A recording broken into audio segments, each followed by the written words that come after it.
yung cash disbursement journal. Kasi bakit ito ang aming ginagawa? Ito kasi maraming source document. Ngayon, pag nagawa mo na to, medyo kaunti na yung kasusunod-sunod. Kaya inuuna na namin itong cash disbursement journal. Kung mapapansin nyo, compare sa corporation, meron dito sa mga column na to na meron na, dun sa corporation may wala. Tulad nitong mga withholding tax, yan, input VAT, expanded withholding tax, meron na siya dito. So, ibig sabihin, dito mo na siya ilalagay, hindi na sa sundry. Kasi meron naman dito eh. So, ang technique niyan guys, pag kayo magsosort ng source document, di ba yung cheque, ayan, gagawin nyo dyan, gugupitin nyo lang yan. So, dapat, yung cheque, amount ng cheque, sa CDJ, meron niya, sa CDJ, tatlong documents yon. Cheque, then check voucher. Hindi yan check voucher. Ito, check voucher. Then, resibo kung saan ka nagbayad. Kasi ang ang katunayan na nagbayad ka ay may resibo doon sa pinagbayaran mo, 'di ba?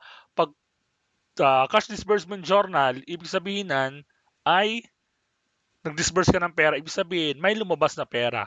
So ang katunayan na nagbayad tayo ay yung resibo na manggagaling dun sa mga pinagbayaran nating mga businesses or company. So, baba, tayo natin itong number 1. So, ang unang cheque, check number 301, 310001, ang amount niya ay 33, nagbayad sa Avenue Bookstore, February 4. So, kailangan, hanapin mo yung kanyang check voucher. Ayan. So, ikakat ko to.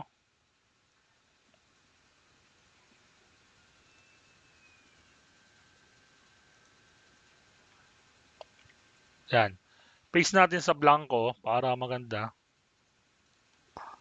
Ayan. Nakayan ko lang to guys para kitang-kita niya siya. Ayan. Ang kasama niyan, yung cheque, sukat ko rin to.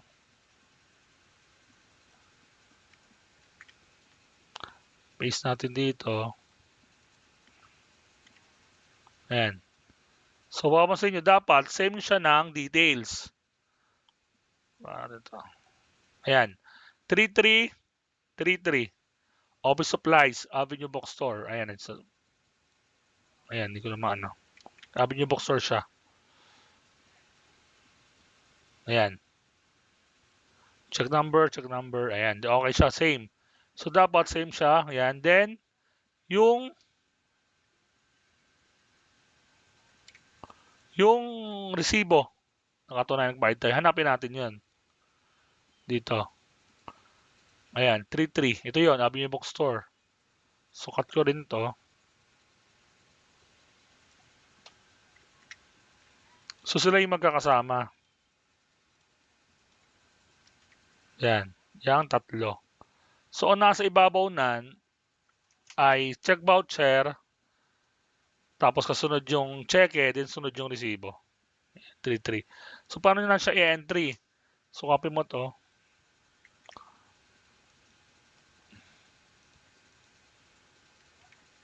Ay. Ayan. Date. Feb. 4. Ay, mali. Ito pala ay check. Mali. Kabila. Check number to. Check voucher niya ay ito.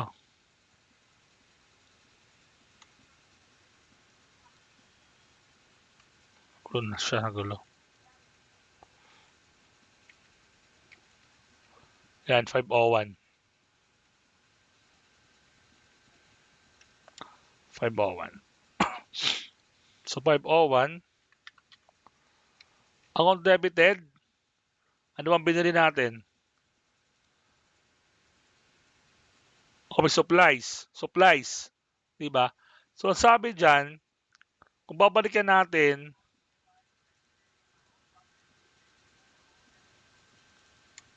yung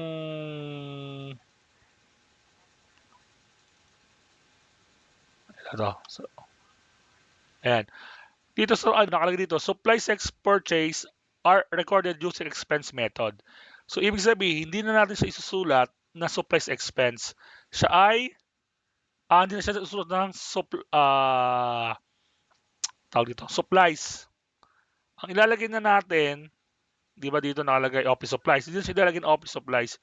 Ilalagay na natin siya dito sa supplies expense. Kasi pag bumili daw tayo ng supplies, siya i-expense na natin. So pwede natin ilagay dito, dahil meron naman dito, pwede mo siyang ilagay supplies expense na rin para sa corpo. Expense. Ayan. So PR, dahil meron naman dito, maglalagay ka dito, magre-redundant siya. So checkan na lang natin dito. Then magkano siya? So office supplies daw ay 33 what? 300. So 300. So dito yung ano nga to?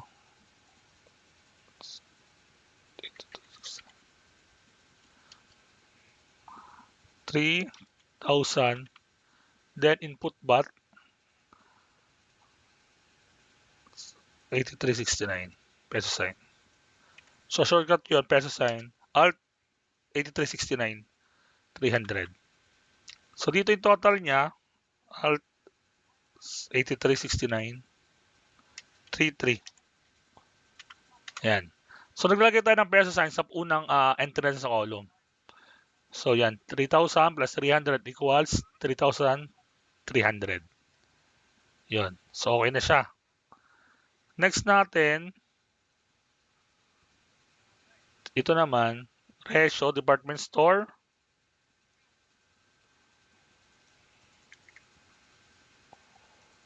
So lagay ko na siya dito. Next page.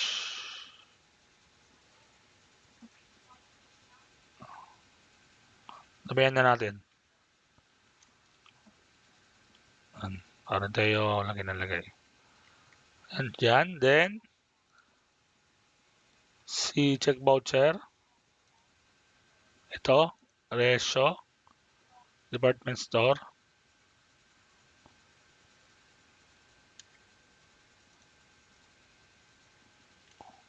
Ayan. Then, yung resibo.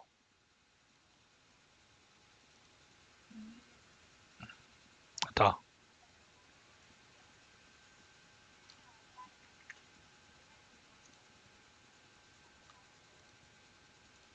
Yan. Sa inyo naman, gugupitin nyo lang. Dapat na magkakagupit yan. Ito. Yan.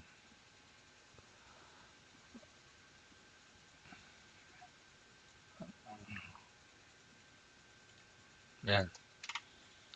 So, magulo siya dito. Okay lang. So, magkano siya? 31,000. Parehas naman. Lahat pare-parehas. So, mahalaga yun. Dapat pare-parehas ang amount. Ayan. So, office supplies niya 28,000. Input BAT niya ay 3,000. So, yun na may magkasunod lang yung voucher. So, 6 na lang dito. 502, 31, 1, 2, 3, 4, 2.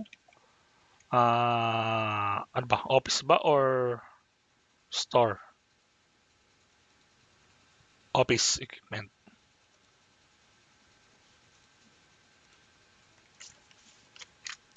Office equipment. Yan.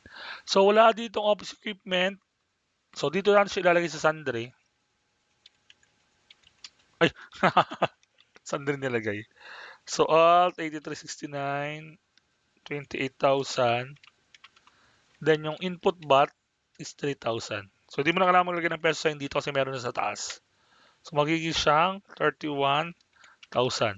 So, yung PR, dahil siya ay wala ditong kasamaan, hanapin natin sa chart of account. Tinanggal ko pa eh. Yan. Office supplies, office equipment. Ayan, 120. So, lagyan natin dito, 120.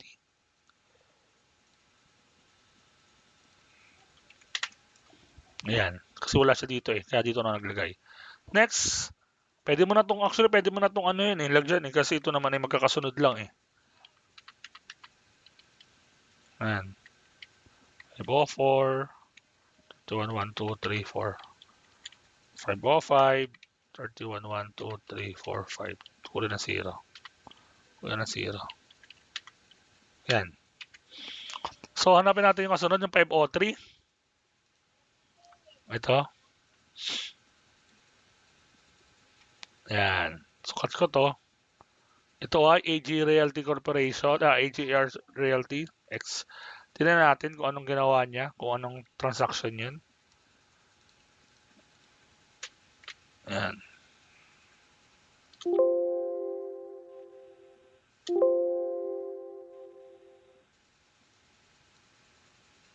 Naiiwan.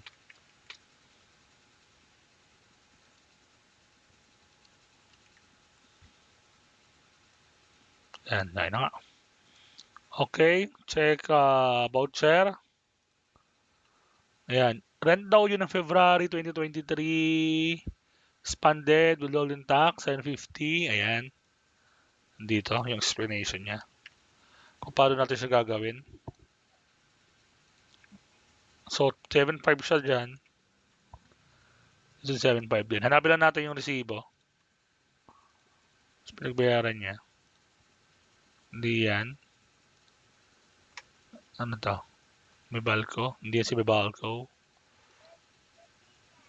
Ayun, AGR Realty, February 675. Ayun, ito. So, tingin ko niyang katunayan na tayo nagbayad. Okay. So, ayun daw, rent daw, 8,250, expanded world, naka-negative siya. So, pagdating dito, 8,250. Yung rent ay 8,250. So, dito, may rent expense. Wala. Dito rent expense 8,250. Expanded, meron dito. Pero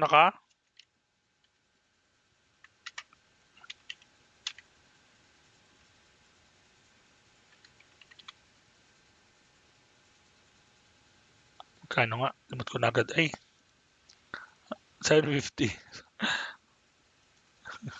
750. So, naka-negative siya. Kasi dito, naka-parenthesis siya dito. Mapapansin nyo, mahalaga yon. Kasi minenus na yun doon. Kasi pag tayo nagbabayad minsan, yung tax binabawasan natin. Binabawasan natin. So, 8,250, 7,500. So, ang total niya, 875. So, dito, 75 ka. O, check natin. So,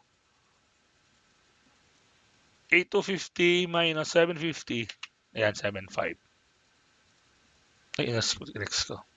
Yan. So, dahil wala dito, hanapin natin ngayon dito sa chart account yung number ni rent expense. Ayan, 530.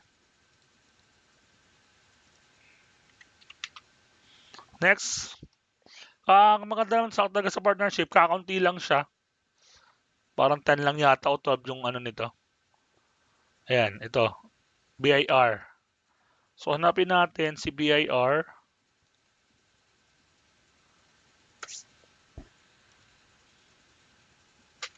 Ayan. 1,650. Wala na dito yung ano, 1,650. Okay, hanapin natin siya. Ay, hindi dyan ito. BIR. Ayan. Compensation withholding tax, 9,000.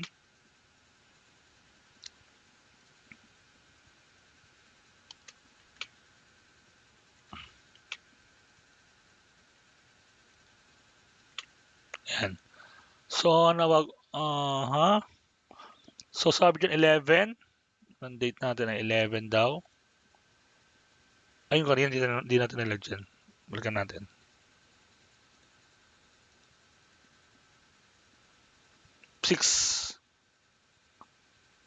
February 6.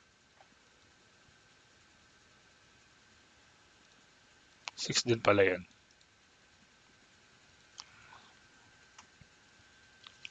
So, BI, anong nakalagay?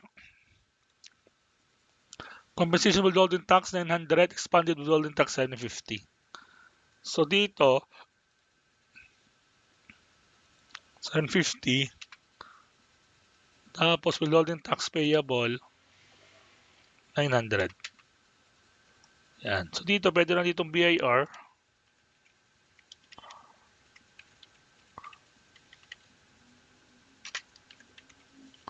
Yan. Ay, BIR. Check naman natin to. So 900 plus 750 ay 1650.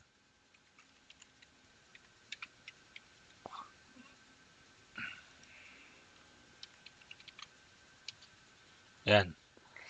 Tama. Yan. So hanapin natin yung source document. Pag BIR, pwede yung payment slip. Ay, dito ko ba hinahanap? Pwede yung payment slip or sa bangko. Kasi kalimitan naman doon tayo nagbabayad eh. So hindi yan. Hindi. Ito. Ayan, February 11. Ayan, laki natin. Kita niya siya. Ayun, 1650. So, ikat ko na to para na maayos. Yan, lagay ko na dito. Saan na siya? Ayun. Basta yan. Basta, nasa ibabaw na check voucher. Check din yung resibo. Next, pang 5. February 11 din. SSS naman ang binayaran natin. 4,850 pesos.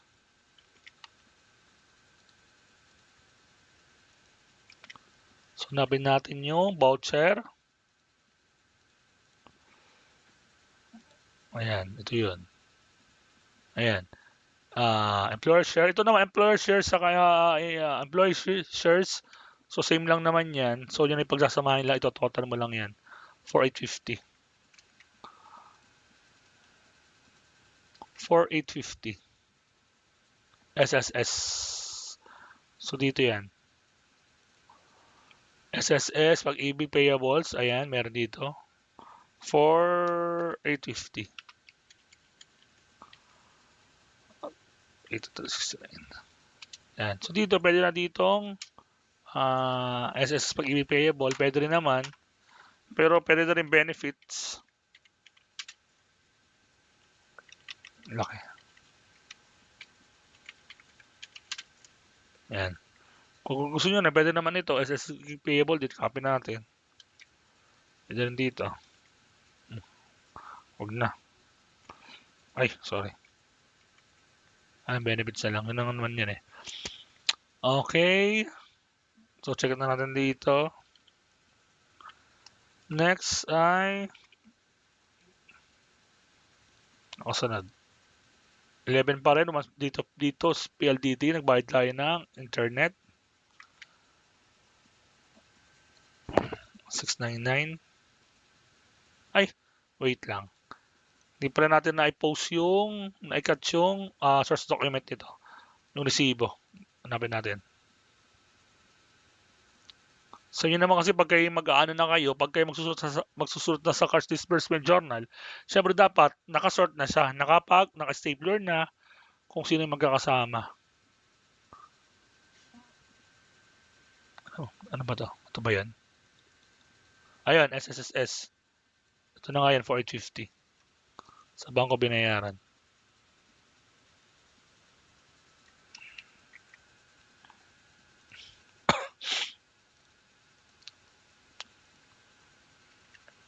Ayan.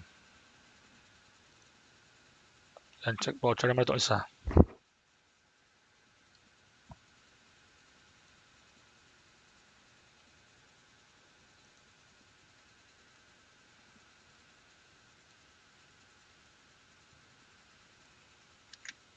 Pardon, 6.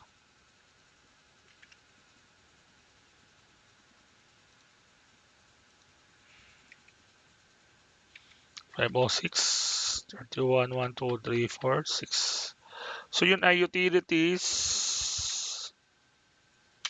payable. So wala dito, hanapin natin siya sa chart of account. 220.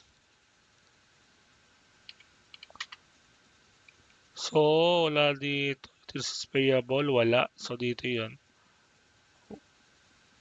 1699. Wala ano, salaries expense to withdrawn tax supplies input expanded, wala nga. So, dito rin ay 1699. Ito pala yung 4850 ko nalagay. Okay. Tama ba? Yan. 1699. So, napit din natin yung kanyang pinagbayaran, resibo. Asa na yun? Asa na yun? Ayun, ito ang OR number niya. 699. Next.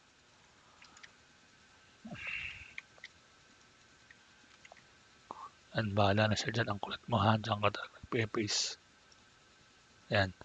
Next, pang 7.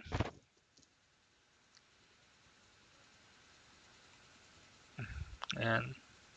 May balko. So, nagbayad din tayo ng internet, kurente naman.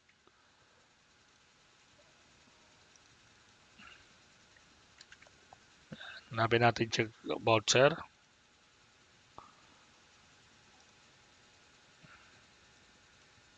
Yan.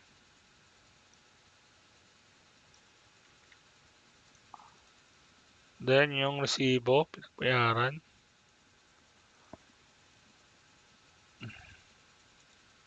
Ayan, official receipt.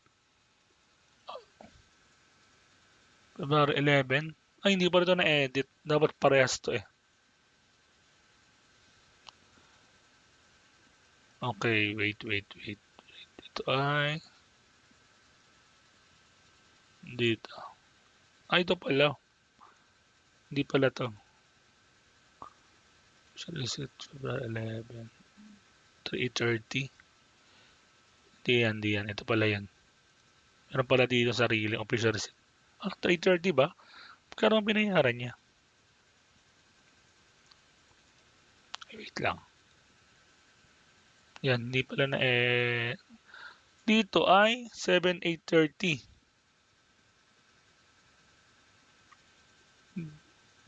Yung resibo niya 3:8:30. Ano kaya?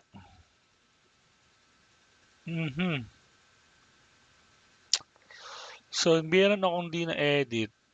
Siguro alin kaya yun? Pati mali dito eh. Dapat ito ay January.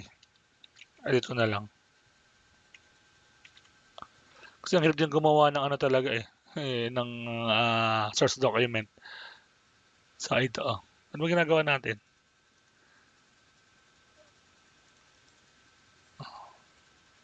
Yan.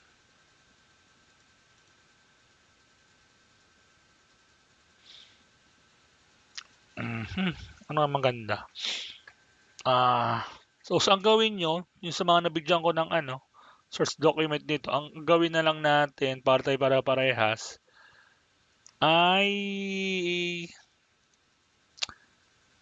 7:8:30. Masyadong malaki.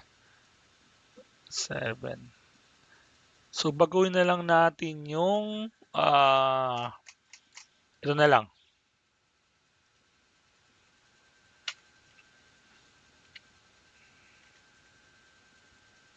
Hindi, yung resibo na lang baguhin natin. Yung OR na lang. So, sign na natin 7:8:30. Okay, yung OR na lang baguhin natin. Sana yan? Yan, dalang baguhin natin. Gawin natin 7:8:30. Okay lang naman yan kasi sariling gawa ko lang na ito eh. Yan. So, 7:8:30 na lang gawin natin ha. Yan. So, edit ko na to.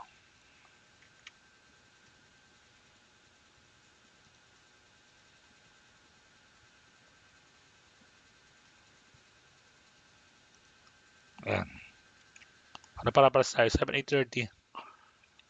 Okay, dito yan. Pagdating nandito, so dito siya. 7:8:30. 7:8:30. So, same lang siya. This is payable. So, copy ko na lang to. 11. 507 31 00007. Yan. Okay. Next. So, nagdoble nga din yung resibo kong nagawa. Oh. Wala pala to.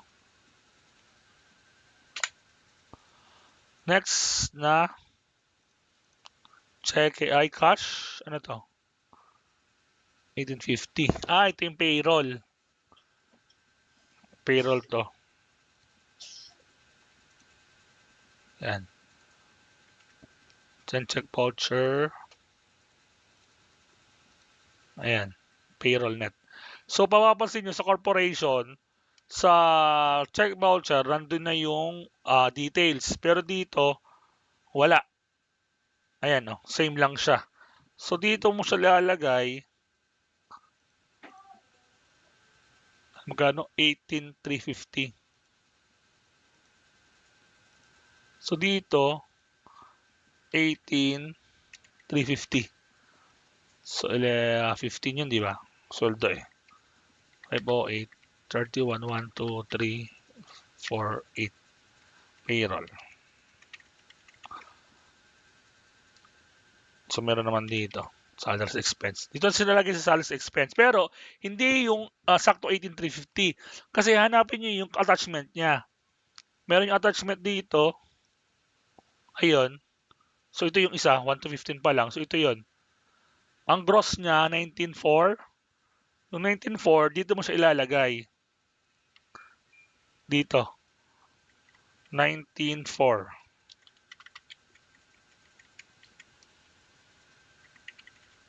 Yan. Then, so di siya balanse. Maglalagay tayo. Saan na yan? Ay, ito. 300 at pag-ibig. Yung pag-ibig at PhilHealth naman, kasama siya sa SS pag-ibig payables. Pagsamahin na lang natin to. Magigitong 1,050. Itong dalawa. Ito, 1,050. So, dito mo siya ilalagay. Dito. Naka-negative siya. 1,050. Ayan. So, pag nilais mo ito ngayon, kasi naka-negative siya, pag nilais mo sa 19,400, magiging siyang 18,350. Yan, alsan natin to. Ay, sorry. Ay.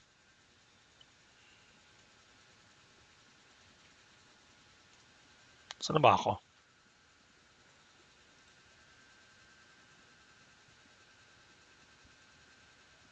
Ayan. So, saan na yan?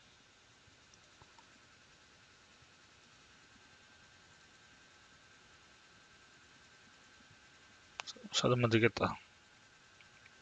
Ay. Hindi nadala.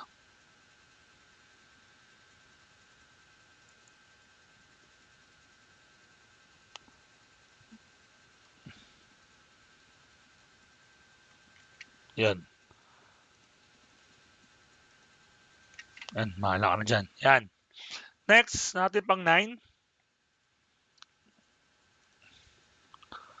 Cash ulit, 1750. Ito yung payroll ulit ito. Katapusan naman. So, yan. Debt check voucher. Saan na yun? Kaunti na. Yan, ito yan. 9.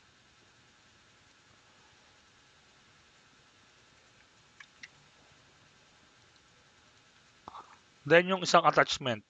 So 17,550 and 17,550. So pwede nyo na ilagay dito agad yung cash para di kayo 550. Yan. So 28, 509, 31, 1, 2, 3, 4, 9. Payroll.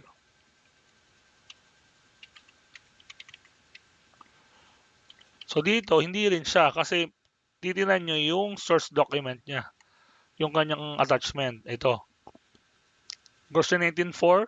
19,400 daw ang gross. 950 at withholding tax. Hindi mo siya pwedeng ipag-add itong dalawa kasi ang tax hindi siya kasama dito sa SSS, Pag-ibig and PhilHealth na benefits. So, ang gross niya 19,400. So, dito mo siya ilalagay. Same siya dito. 19,400. Then, Pag-ibig SS magkano? Magkano nakalagay? 950. So, ileles mo din siya dito. Nakaparenthesis siya. 950. Then, yung tax, withholding tax dito, 900. Ayan. So, pag niles mo siya, makita ko lang sa inyo. So, yung 19,400, pag niles mo yung 950 sa 900, 17,550 ang lalabas. Ayan. Ito yun. Dapat balance siya.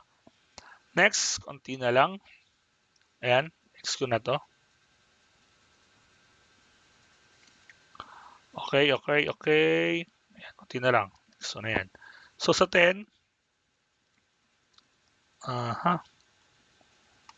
sige. So, hanggang dito na lang tayo sa dalawa, February 28 and February 28. Ang mali din yung date ko, hindi ko na-edit din. Yung year. Awansin yung isa 23, pero yung sa ano ko 21. So, basta yun, February yan. Hindi ko na-edit yung year. So, hanggang dito na tayo sa February kasi yung March na, hindi natin ito isasama kasi ito yung sa ano na to, sa adjustment. Kasi March na to, oh. Di ba ang ginagawa natin ng February lang? So, ito si Alex Romulo, ito ay, lagyan natin dito. Yan. Yan ay nag-withdraw. Source document niya. Check voucher. Ayan, withdrawal. So, pag withdrawal, yan ay sa accounting, withdrawal ng capital mo sa bank, sa negosyo, tawag yan ay drawings. So, lalagyan natin dito 28, 5, 10, 31, 1, 2, 3, 10. Romulo drawings. So, tingnan natin yung chart sa chart of account, yung Romulo drawing, kung ano number. Ayun, 306.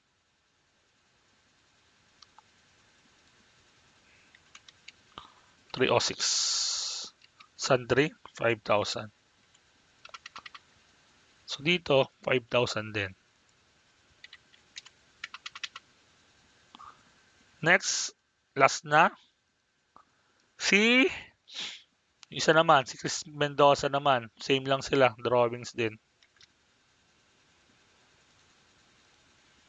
Yan na ba? Sama ko na dito. Last na naman sila. Then, si source document.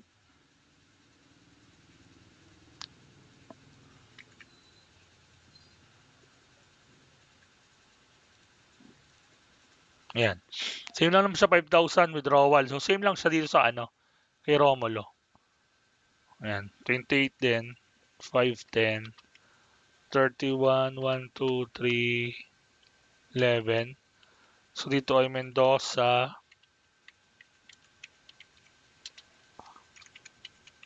Kung ano nasa the drawings. Kung ano nasa chart of account, yun ang gayahin niya.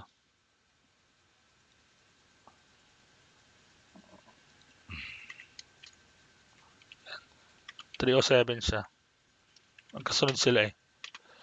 Kung dito ay merong A, ano ba yan? Ayan, A. Dilagyan nyo rin ang A sa K. Ayan, A. K. Yan. So, 5,000. So, ito na. After nan, so, ang gagawin nyo na guys, ito total nyo muna, itong lahat ng ito, cash. So, ito ay expanded withholding tax, negative plus positive equals 0 dito. Wala siya eh. Ito ay magiging 3,300. Then, ito ay suspicious expense, 3,000. Then, ito ay 0 kasi 900 minus may negative, so 0. Then, dito, 4,850 less 1,050, less 950, 2,850. Ang natira dito, 2,850. Ay, ano ba yan? Ito pala yan. 2,850. Yan. Ito ay magiging 38,800. Tama? 400, 800. Tama. So, dito medyo marami. I-calculate natin. Yan. So, 28,000 plus 8,250 plus 1,699 plus 7,830 plus 10,000. So, 55,779. 55,779. So, dahil ito ay credit zero, mapapansin nyo, di ba, pag sa balance sa accounting, dapat debit equals credit.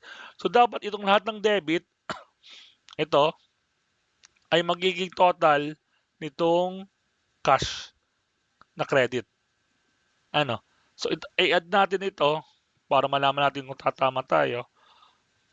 Plus 38,800 plus 2,850 plus 3,000 plus 33. 103,729.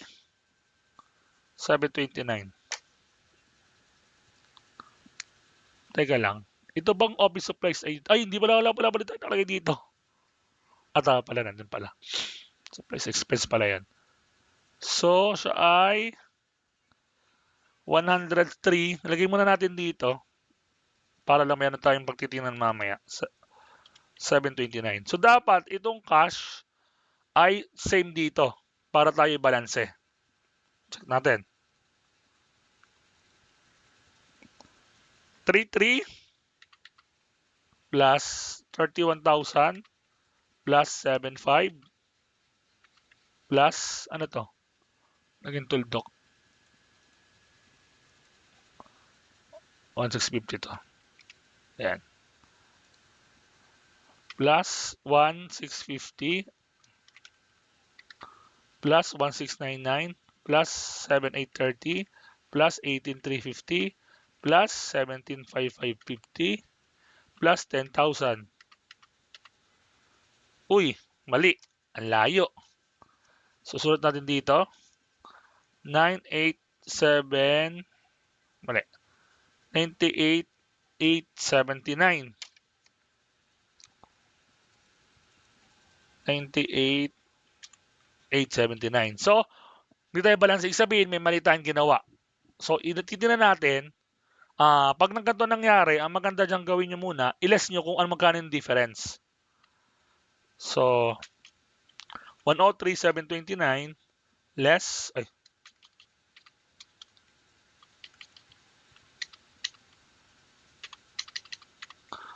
103,729 729 minus 103,729 minus 98,879. Ayan.